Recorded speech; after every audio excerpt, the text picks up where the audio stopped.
Assalamualaikum warahmatullahi wabarakatuh. Selamat sore. Semoga Dr. Dino dan keluarga sehat-sehat. Di sini saya akan mencoba mereview pertemuan kita, yaitu pertemuan ke-9 dan ke-10. Adapun materi yang pertama itu adalah cara bijak menghadapi musibah kehilangan. Bahwasanya di mana-mana pasti yang namanya manusia itu pastilah mengalami musibah, baik itu kehilangan yang dicintai ataupun kehilangan benda yang dimiliki. Di pendahuluan, filosofi-filosofi yang diberikan yang pertama adalah menyikapi suatu permasalahan harus dengan respon yang bijak. Respon yang bijak di situ adalah respon yang berbentuk konstruktif atau respon yang berbentuk positif. Dalam menghadapi musibah, maka rumus yang dipakai adalah rumus kehidupan. Yang pertama itu penderitaan sama dengan rasa sakit dikali penolakan. Nah, di situ ada kalimat dikali, bahwasanya dalam rumus matematika setiap perkalian yang dikalikan 0, maka hasilnya juga akan 0. Ya, jadi di dalam penderitaan sama dengan rasa sakit kali penolakan, maka penolakan itu harus kita minimalkan atau kita hilangkan. Artinya, karena kita tidak menolak, maka kita harus menerima. Lawan daripada menolak adalah menerima. Kalau dia penolakannya 0, berarti sama dengan penerimaan. Jadi, rumus kehidupan yang pertama adalah menerima keadaan. Penerimaan keadaan apa yang terjadi terhadap musibah yang kita alami. Baru rumus yang kedua itu adalah, rumus kehidupan yang kedua adalah event ditambah respon sama dengan outcome atau hasil. Di mana filosofi yang ada pada event tambah respon sama dengan outcome, apapun perasaan yang muncul di dalam diri kita itu bukanlah dikarenakan kejadiannya, tapi karena bagaimana cara kita meresponnya. Jadi emosi atau keadaan fisik yang muncul di dalam diri kita bukan karena kejadiannya, bukan karena eventnya, tapi karena bagaimana cara kita merespon. Artinya apa? Apapun eventnya tidak mempengaruhi outcome-nya, tidak mempengaruhi fisiknya, reaksi emosinya sebelum kita berikan respon. Responlah yang menentukan apa outcome kita. Jadi kuncinya berada di respon. Jadi kita harus memberikan respon yang konstruktif. Disinilah kita gunakan akal kita, ilmu kita, kemampuan kita, ya kita gunakan untuk memberikan respon terhadap stimulus yang masuk. Jadi di dalam cara bijak menghadapi musibah ataupun kehilangan, yang pertama adalah merespon. Ya, respon yang pertama adalah menerima. Kemudian yang kedua adalah pasrah.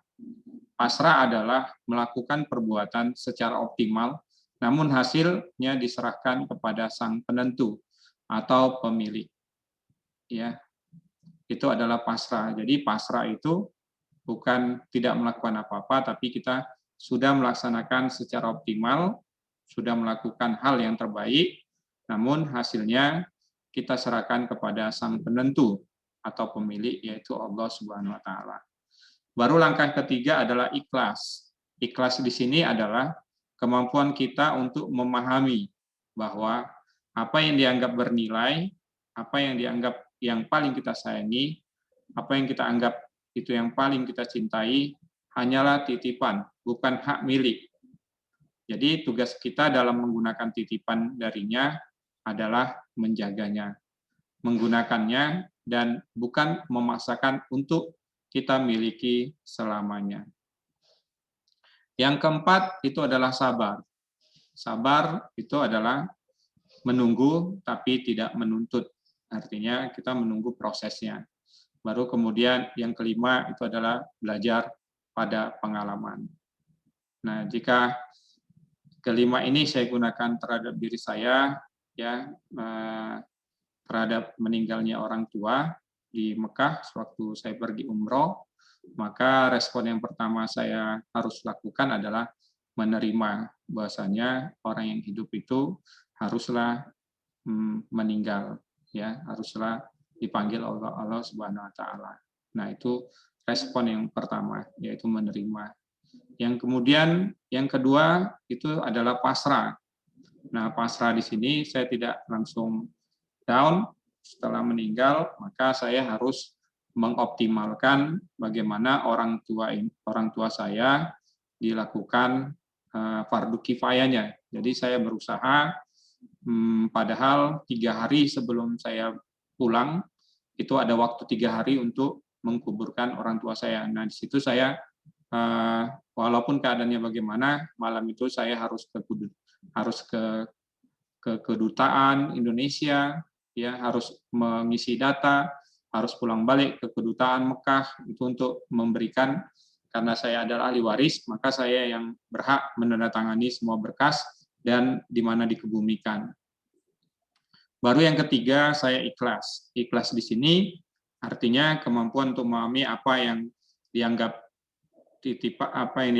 bernilai hanyalah titipan. Bahasanya orang tua, anak itu adalah titipan dari Allah Subhanahu wa taala. Nah, tugas kita adalah kita sudah menjaga orang tua kita, sudah berangkat umroh,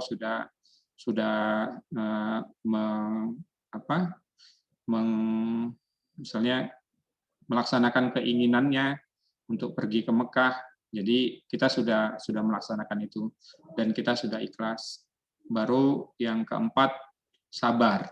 Nah, waktu 3 hari itu, maka untuk saya harus pulang ke Indonesia, saya harus sabar, menunggu, dan sambil berdoa. Alhamdulillah dalam waktu 2 hari prosesnya selesai. Ya, pada malamnya dikebumikan, besoknya saya pulang ke Indonesia. Baru belajar pada pengalaman. Nah, pengalaman saya itu adalah sewaktu memang semua kehendak Allah, tapi karena orang tua saya sakit jantung, jadi dari lantai 1 ke lantai 7 itu antara eskalator dengan eskalator lain, maka itu jalannya cepat, ya. Jadi sepertinya terburu-buru. Jadi dari lantai 1, lantai 2, lantai 3 sampai lantai 7 persimpangan jalan itu terburu-buru. Saya lihat orang tua saya dan di situ mungkin jantungnya tidak bisa menerima karena terburu-buru. Maka pengalaman itu sangat berarti bagi saya, ya, tidak melakukan perbuatan yang terburu-buru. Artinya tidak mendesak, jadi kita harus tenang. Nah, memang masalah banyak, ya, makanya dalam filosofi yang ketiga, jika kamu jarang memecahkan masalah, maka kamu akan sering pecah karena masalah. Jadi kalau kita tidak menghadapi masalah, tidak pernah menghadapi masalah, maka dengan masalah kita akan stres sendiri. Nah, kesimpulannya adalah yang pertama itu terima kenyataan, baru yang kedua pasrah, yang ketiga ikhlas, yang keempat sabar, dan yang kelima belajar dari pengalaman. Nah, itulah skema kalau kita mengalami kesusahan dan kehilangan. Nah, di pertemuan ke-9 ada terapi, yaitu terapi kuantum. Ya, di mana di terapi kuantum ini adalah berhubungan dengan rasa, ya, bisa digunakan untuk kasus psikomatik dan dilakukan self healing. Adapun tahapan daripada terapi kuantum, yang pertama adalah kita ingin menyapa tubuh kita dengan cara memeluk, baru kemudian caranya adalah kita mengambil energi dari sentuhan telapak tangan. Jadi telapak tangan kita gosokkan sampai nanti ada merasa kesemutan, baru kemudian kita membayangkan, kita mengimajinasikan bahwasanya antara tangan dengan tangan kita nanti ada energi dari kedua tangan kita dengan membuka tangan kita, nanti seperti kita rasakan seperti bola, ya, bola besar, dan kita bisa saja mengimajinasikan apakah ini bolanya mengandung energi listrik ataupun berwarna-warni ataupun berwarna hijau, berwarna biru, mana kesukaan kita, terus digeser, baru kemudian kita gabungkan energinya, ya, baru kemudian nanti kita perbesar, baru jika sudah dapat energinya kita masukkan ke dalam tubuh kita. Terasa energinya masuk ke dalam tubuh kita sampai kita merasakan bahwasanya ada satu energi masuk ke dalam tubuh kita. Nah, baiklah, kita akan mencobanya. Oke, kita lepaskan logam-logam dulu. Ya, kita minum.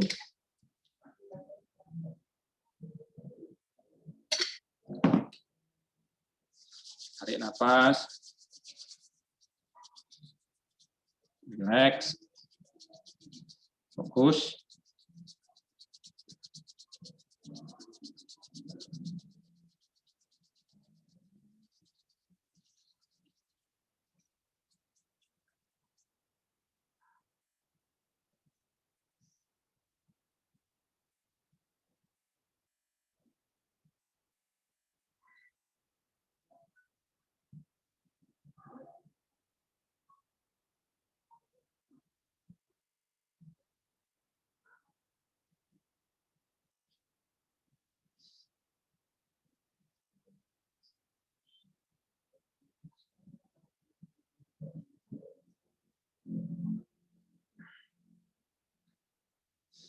Nah, kita tadi telah merefleksikan energi kuantum.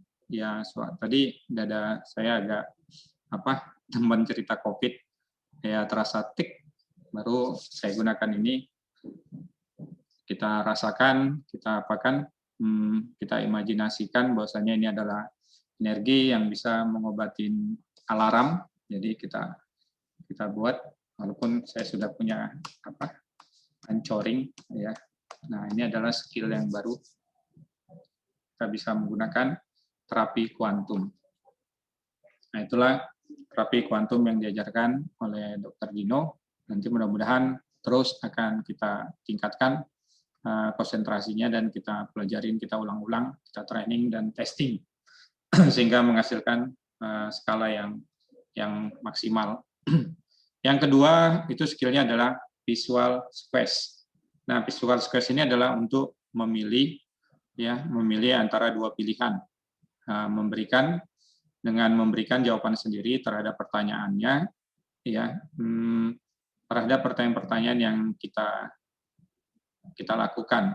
Jadi di sini Dr. Dino menceritakan tentang bagaimana apakah dalam membuka praktek itu melaksanakan di rumah ataupun di ruko, ya. Kalau saya di rumah, apa keuntungannya buat saya? Berarti di tangan kiri, misalnya di tangan kiri, Dr. Dino menjelaskan di tangan kiri, apa keuntungannya buat saya? Ya, saya tidak mengeluarkan kos sebanyak 20 juta atau 30 juta, yaitu untuk sewa ruko, karena sewa ruko sangat mahal. Terus apa keuntungannya kalau saya tidak mengeluarkan kos 20 juta? Maka kita jawab, saya bisa menyimpan uangnya, yaitu bisa untuk promosi, bisa untuk menggunakan untuk FB/ADS, bisa menggunakan YouTube, dan bisa membuat website. Baru jika bisa promosi, apa keuntungannya buat saya? Ya, supaya menarik orang untuk pasien Dr. Dino. Dengan adanya informasi kita cari di Google, maka nanti kita akan langsung tahu di mana alamatnya, berapa nomor teleponnya, di YouTube-nya kita lihat mana orangnya, gitu. Baru kalau misalnya menarik untuk pasien saya, apa keuntungannya buat saya? Ya, dengan adanya pasien, maka kita mendapat penghasilan, saya menambah taraf hidup, baru saya bisa membantu orang. Dr. Dino bisa membantu orang. Ya. Nah, apa keuntungannya dengan membantu orang? Maka itu juga sebagai amal jariah. Amal jariah artinya amal kebaikan. Nah, dengan amal jariah apa keuntungannya? Nah, keuntungannya adalah untuk kehidupan dunia, artinya untuk mencapai surganya Allah dengan banyak membantu orang. Nah, sampai masuk ke spiritual itu kita stop. Baru kemudian kita gunakan tangan kanan. Nah, tangan kanan ini bagaimana jika kalau pilihannya tadi sewa ruko, ya, apa untungnya buat saya jika saya menggunakan sewa ruko? Nah, keuntungannya adalah orang akan kenal saya, baru orang akan lihat klinik saya, orang akan tahu hipnoterapi itu ada di tempat saya. Nah, apa keuntungannya buat saya dengan adanya orang mengenal hipnoterapi di tempat saya? Maka dengan adanya di depan ruko, di pinggir jalan, maka pasien pasti akan berdatangan, yaitu pasien akan banyak. Nah, jika pasien banyak, apa keuntungannya buat saya? Yaitu dengan banyak pasien bisa menambah penghasilan, bisa menambah taraf hidup, dan bisa membantu orang. Nah, apalagi keuntungannya kalau bisa membantu orang, maka itu juga sebagai amal jahiliyah atau amal kebaikan. Nah, apa keuntungannya? Nah, itu adalah modal untuk masuk surga. Nah, dengan membantu orang, kita banyak pahala dan bisa masuk surga. Ya, karena orang yang baik itu adalah orang yang suka membantu orang, ya, bermanfaat untuk orang banyak. Nah, sampai di situ, maka itu di stop. Baru kemudian dibuat dua tangan, baru kemudian di space, baru kemudian dimasukkan ke dalam diri. Nah, nanti diri kita lah yang alam bawah sadar kita yang akan menjawab, ya, mana yang terbaik. Nah, mana yang terbaik? Misalnya ya, kalimat setupnya, ya, aku izinkan apapun yang menjadi jawaban akan aku terima. Tunjukkanlah ya Allah pikiran bawah sadarku dalam memilih mana yang terbaik. Nah, itulah yang digunakan apabila kita memilih antara dua pilihan. Nah, kemudian materi ke-10 itu adalah bahagia itu mudah, asal titik-titik. Nah, kebahagiaan itu dapat didapat dengan dua cara. Yang pertama itu adalah kebahagiaan alami atau natural. Nah, kebahagiaan alami natural itu adalah kebahagiaan yang terjadi ketika harapan sesuai dengan kenyataan. Jadi apa yang diinginkan maka sesuai dengan kenyataan. Misalnya ingin membeli mobil, maka kenyataannya bisa membeli mobil, pasti dia bahagia. Misalnya bulan ini gaji naik, ya, kenyataannya gajinya naik, maka dia bahagia. Nah, dia bulan ini bisa beli rumah karena dia sudah menabung-nabung. Nah, kenyataan dia bisa beli rumah dan dia juga bahagia. Tetapi biasanya ini memiliki kelemahan, ya, karena orang-orang yang cuma bisa mendapatkan kebahagiaan cenderung mengalami penderitaan. Alasannya adalah dalam kehidupan yang sebenarnya, ya, terkadang ya keinginan tidak selaras dengan kenyataan. Artinya bisa dikatakan kehidupan itu tidak sempurna. Jadi keinginannya tidak selaras dengan kenyataan. Nah, itulah yang membuat orang menderita. Ya, misalnya ingin punya bisnis maju tapi bangkrut. Misalnya ingin punya usaha ternyata pandemi. Jadi keinginannya tidak selaras dengan kenyataannya. Yang kedua adalah kebahagiaan sintesis. Kebahagiaan sintesis sifatnya aktif dan tidak tergantung kepada keadaan yang selaras dengan kenyataan. Jadi dianya harus diusahakan. Mau harapan sesuai dengan kenyataan, mau harapan tidak sesuai dengan kenyataan, kita tidak bisa mendefinisikan kebahagiaan itu. Nah, disinilah didapat dari pembelajaran kehidupan. Jika ingin bahagia, maka jangan menggantungkan kebahagiaan dengan orang lain. Artinya, kebahagiaan itu kita sendiri yang mengupgrade ilmunya. Ya, yang menentukan kebahagiaan itu kita yang menentukan sendiri dengan kemampuan kita, dengan ilmu kita, dengan kekuatan kita. Baru kemudian pertemuannya adalah analisa masalah. Nah, di sini diharapkan dengan mempelajari analisa masalah, kita bisa membantu orang dan membantu diri kita sendiri jika kita mengalami masalah. Skema yang diajarkan itu adalah yang pertama, kejadian yang dipermasalahkan cara mempermasalahkan, efek yang ditimbulkan, fisik, emosi, kognitif, tindakan yang dilakukan, dampak yang dialami. Ya, masalah ada karena dia atau kita yang mempermasalahkan. Jadi bagaimana kejadian yang dipermasalahkan, kejadiannya apa yang dipermasalahkan, cara mempermasalahkan, efek yang ditimbulkan, fisik, emosi, kognitif, tindakan yang dilakukan, dan dampak yang dialami. Contoh yang pertama itu adalah pasien datang dengan keluhan sulit tidur. Hal ini sudah dirasakan lebih dari seminggu sepulang dari pengobatan di luar negeri. Pasien memiliki penyakit kronis dan saat ini dokter di rumah sakit tersebut sempat menyatakan bahwa dia sudah menyerah dalam mengatasi penyakit pasien tersebut. Pernyataan dokter itu dimaknai si pasien bahwa hidupnya tidak akan bertahan lama. Dan sejak itu dia meyakini bahwa kehidupan tinggal menghitung hari. Atas pemikirannya itu dia takut untuk tidur karena tidak akan bangun kembali. Nah, kejadian yang dipermasalahkan itu adalah pernyataan dokter. Cara mempermasalahkan ancaman meyakini bahwa jika tidur maka tidak akan bangun kembali atau wafat. Baru efek yang muncul cemas, takut, sulit tidur. Tindakan yang dilakukan selalu siaga atau terbangun.